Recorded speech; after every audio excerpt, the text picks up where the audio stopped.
And I always tell people, the worst thing that ever happened to South Africa, was the introduction of, the Black economic empowerment.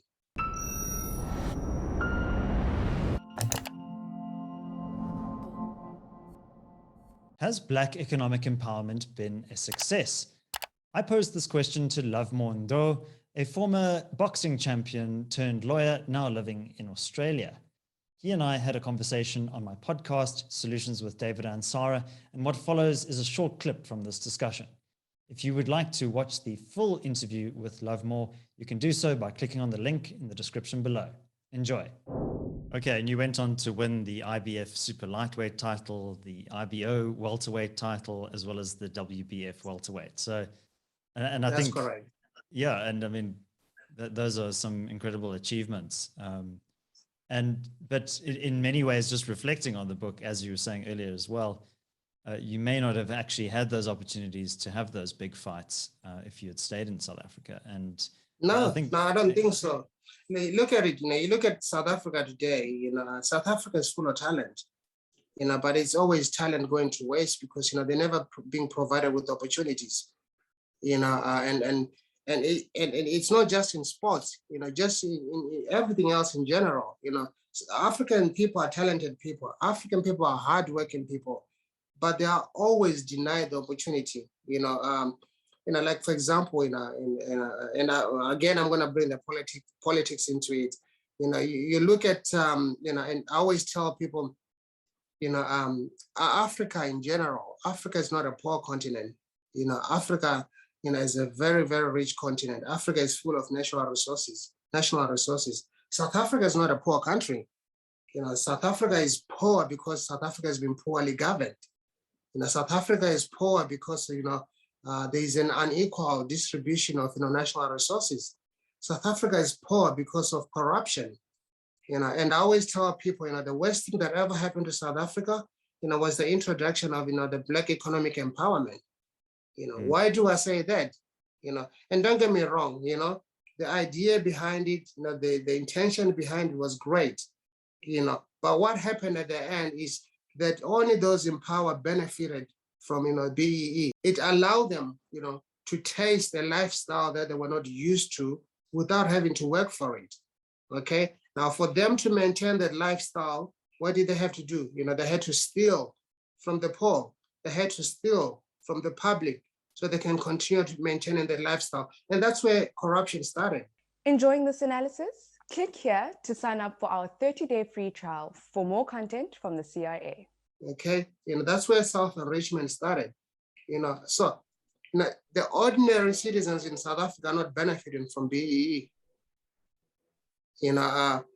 So again, and again, going back to what I said before, African people are hardworking people, but they just need to be provided with those opportunities. Again, going back to what I said earlier on, you could have all the talent in the world, but without an opportunity, you're going nowhere. People in South Africa are poor because they're not hardworking people. They are poor because they're not being provided with the opportunities to work. Okay, and for example, we've had stories of so many tenders, that were given to other people, but nobody ever knew where the money went at the end. Corruption is an ongoing thing in South Africa, and unless anyone, offers people, some opportunities in South Africa, nothing is going to change. It's just going to continue the way it is. And what saddens me now, what really, really saddens, makes me angry, is to see what current, recently happened, with the Zuma thing, when Zuma got arrested because, he decided to defy a court order. And then, what started as a Zuma campaign, as a free Zuma campaign, then turned into looting and chaos, and, and just damaging, and just causing more, problems to the economy. The South African economy is already, in trouble as it is, and the COVID-19 pandemic, just made things worse. But the looting on top of that, just made things worse, for the country. Now, somebody might say, well, South Africans deserve, suffer after what they've done, but having grown up in South Africa, I can actually pretty much understand why people, reacted or acted the way they did. It had nothing to do with the Free Zuma campaign. As far as I'm concerned, that it all had to do with frustration. People are just frustrated, with the government, that has failed them, for over 27 years now. Okay. People are just frustrated, by leaders, that are treating them like, like they're idiots. People are just frustrated, by a government, that's all those in power are only concerned about self-enrichment. So I can see why people acted the way they did. Don't get me wrong. I don't condone, violence, looting, but I can understand why people, acted the way they did. And the only way to change this, look, it's clear from what's been happening, in South Africa that the ANC, no longer holds, for the future for South Africa. The ANC is a failed party. Part of the reason is because the ANC is a divided party. It's very, very divided. Like Abraham Lincoln once said, a house divided cannot stand, and that's exactly what's happening now. How can you expect it, a divided party like that, to run a country? And so, what does South Africa need to move forward? I always tell people, South Africa needs a new party. South Africa needs a new party, a party that will stand for the people, a party that will provide people, opportunities, a party that will deliver. The ANC is full of promises, but they never deliver. And it saddens me to see, all that work, that Mandela did, going down the drain. And I always tell people, the only reason people are still voting for the ANC today is because the ANC is the only party that allowed people to taste freedom, when they took over from the former racist regime. And the only other reason is because there's no other better party out there to vote for, which is why I say, the people need a new party. They need a new party. If there's a new party that will provide people with opportunities, a new party that will stand for the people, I can tell you right now, the ANC, will be out the door. And in the book, you made a couple of hints about potentially being interested in a political career yourself and maybe one day coming back to South Africa. I know you are very passionate about justice in your legal practice as well. Any thoughts on future Lovemore return to South Africa and to play a role here?